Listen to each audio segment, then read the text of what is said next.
தொகுதி காளிப்பெண் உணவழைப்பதென மலர் கமல தகரத்தின் முனைவதிக்க வளைவாகும். திருத்தணியில் உதித்தருளும் ஒருத்தன் மலை விருத்தன் என துளத்தில் உரை கருத்தன் மயில் நடத்துகுகன் வேலே நடத்துகுகன் வேலே நடத்துகுகன் வேலே நடத்துகுகன் வேலே நடத்துகுகன் வேலே.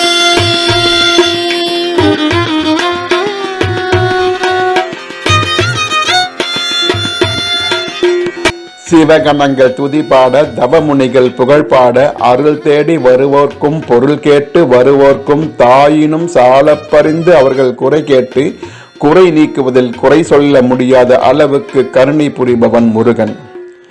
கனி பெறும் போட்டியில் தனி மயில் மீதமர்ந்து தனிமையில் உலகை வலம் வந்து கனி பெற நின்றபோது தான் ஏமாற்றம் அடைந்ததைக் கண்டு கடுஞ்சினமுற்று பழனி மலையில் சென்று அமர்ந்தான். அப்படி கடுங்கோபம் கொண்ட முருகன் திருத்தணிகையில் மலர்ந்த முகத்தோடும் அருள் வழங்குவதில் கனிந்த மனத்தோடும் வேண்டுவோர்க்கு வேண்டியதை வேண்டியபடி வேண்டும் வரை வழங்குபவன். அவனை அடைந்து வேண்டியதை வேண்டியபடி பெற திருத்தணிகைக்கு வர வேண்டும், வேண்டியதை பெற வேண்டும். தனிவேல் காக்காவிடனும் தணிகைவேல் நம்மை காக்கும்.